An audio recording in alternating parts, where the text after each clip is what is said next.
नमस्कार। आज और एक छोटी सी कहानी मैं आपके लिए लेकर आई हूँ।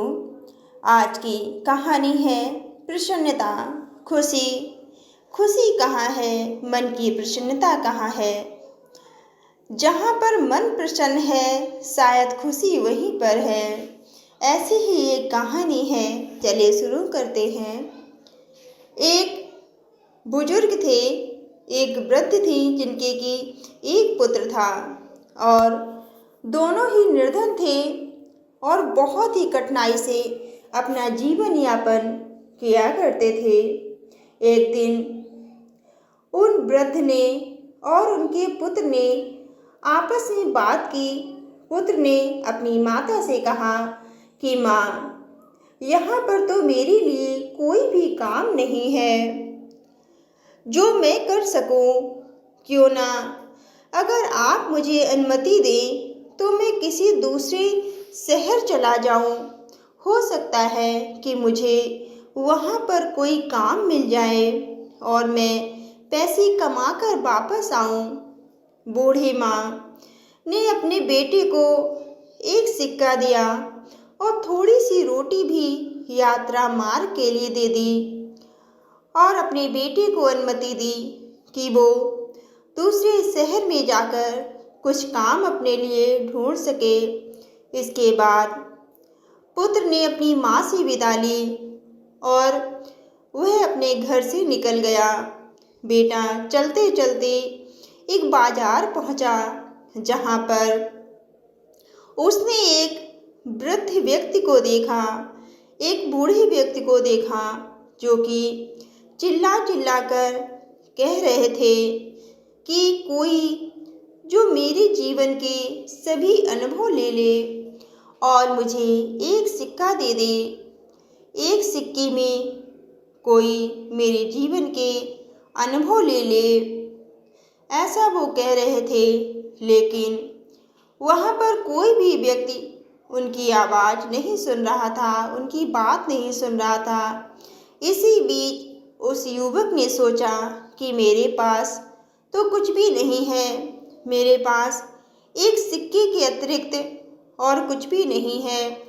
क्यों ना यह सिक्का मैं इन बुजुर्ग को ही दे दूं। और वो यह सोचने लगा कि आजीविका का प्रबंध तो करने वाला ईश्वर है।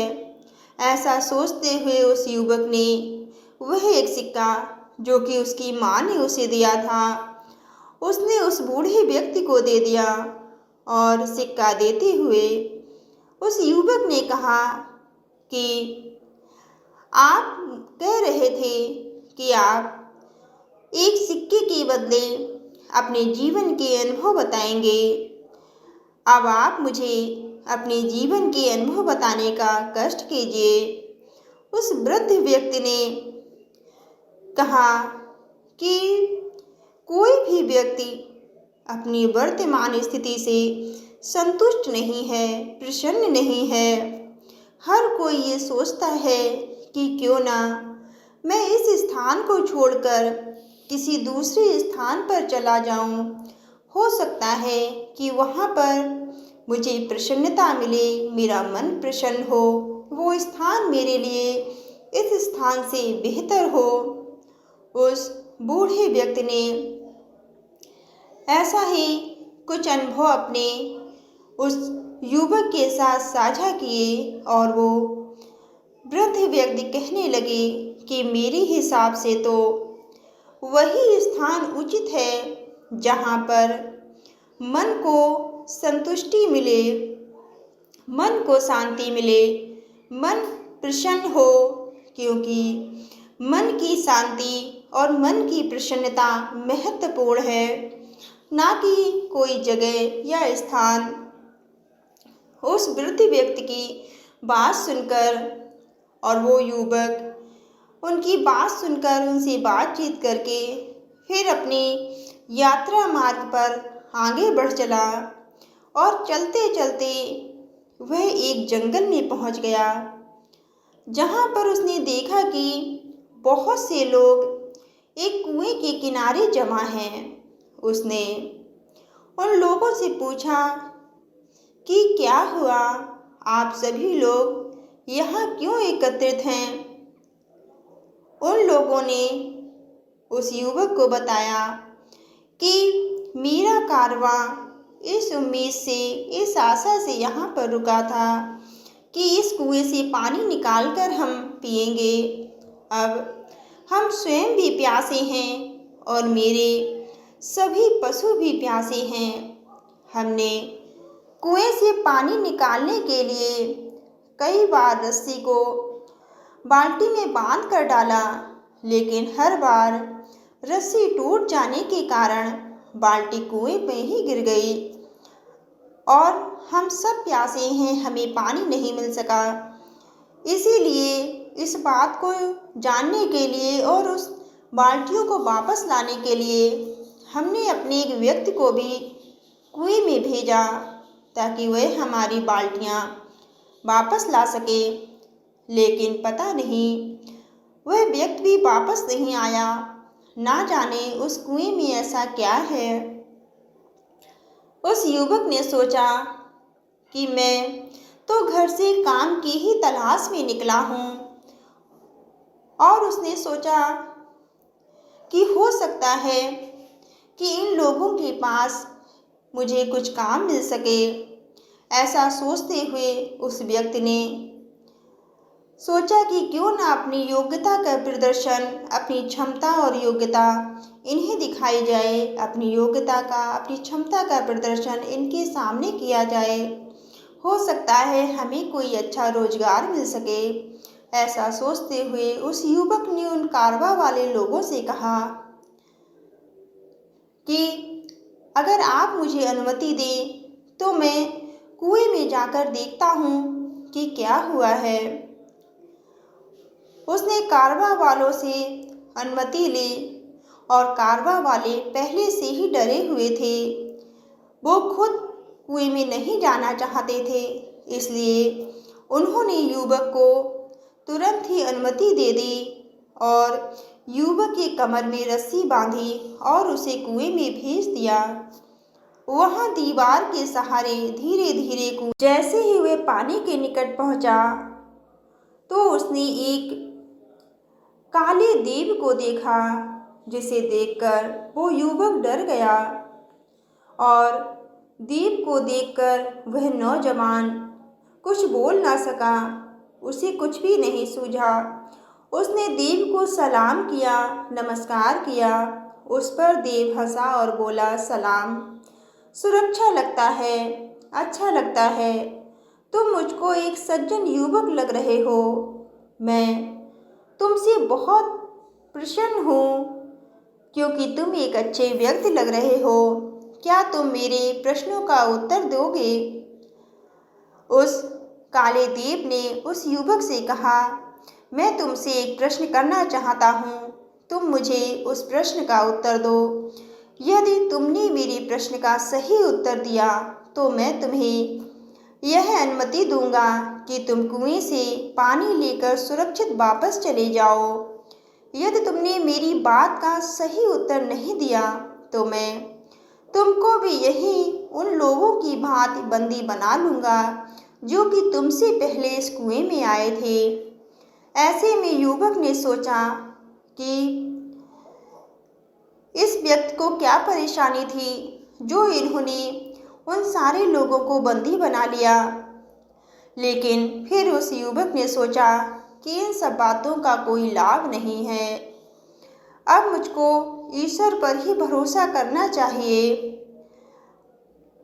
और उसने ऐसा सोचते हुए उस काले देव से कहा कि ठीक है, मैं आपके प्रश्न का उत्तर दूंगा, आप प्रश्न पूछिए। तो उस काले देव ने युवक से कहा कि यह बताओ कि खुशी कहाँ है। देव का प्रश्न सुनकर युवक सोच में पड़ गया और वो सोचने लगा कि खुशी तो पृथ्वी पर ही है। फिर उसने सोचा कि यदि मैं इनको यह उत्तर दूंगा तो ये हो सकता है कि ये नाराज हो जाएं, ये बुरा मान जाएं। क्योंकि इनका घर तो अंधेरे में ही है। अभी वह सोच ही रहा था कि फिर युवक को उस वृद्ध व्यक्ति की बात याद आई, जो कि उस वृद्ध व्यक्ति ने कहा था कि खुशी वहीं पर है जहां मन प्रसन्न है।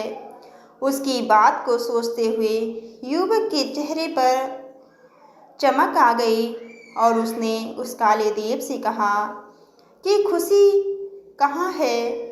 खुशी तो वहीं पर है जहाँ मन प्रसन्न है, जहाँ पर मन शांत है। मन की प्रसन्नता महत्वपूर्ण है, ना कि स्थान महत्वपूर्ण है। यह सुनकर, उस युवक की बातें सुनकर वो देव भी बहुत प्रसन्न हुए और कहने लगे, तुम बहुत समझदार हो, अनुभवी हो।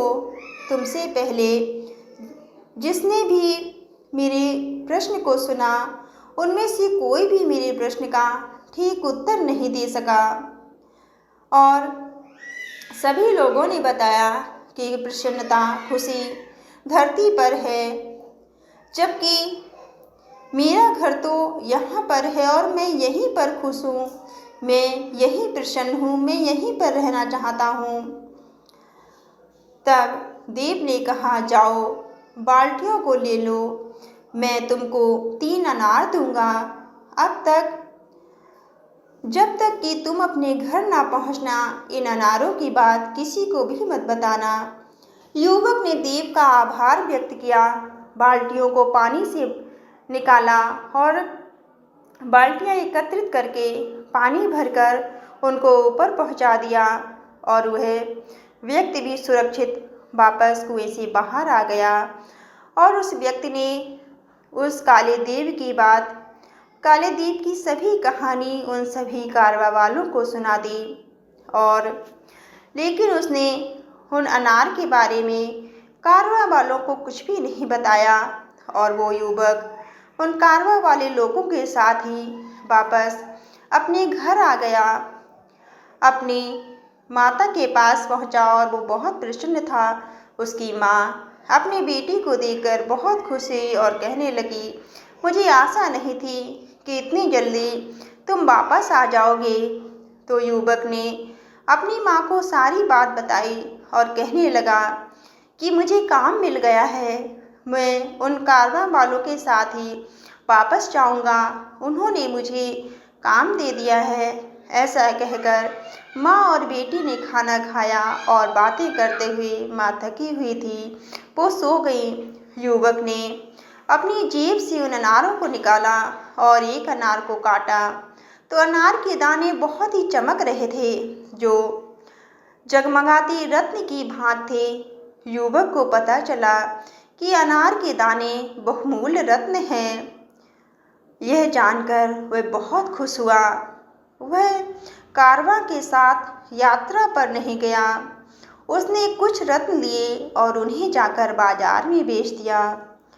उसने उनसे जो भी उसे पैसे मिले, उनसे एक दुकान खरीदी और व्यापार आरंभ किया।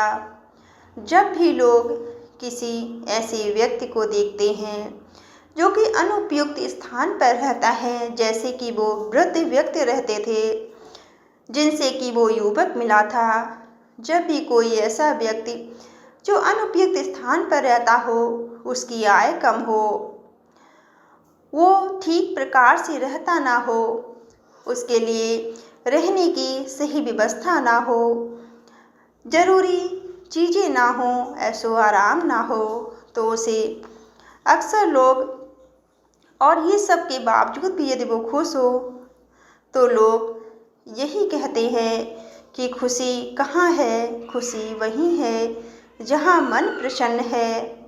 इसलिए स्थान नहीं, मन की प्रसन्नता अधिक महत्वपूर्ण है। ये कहानी आपको कैसी लगी ज़रूर बताइएगा। धन्यवाद।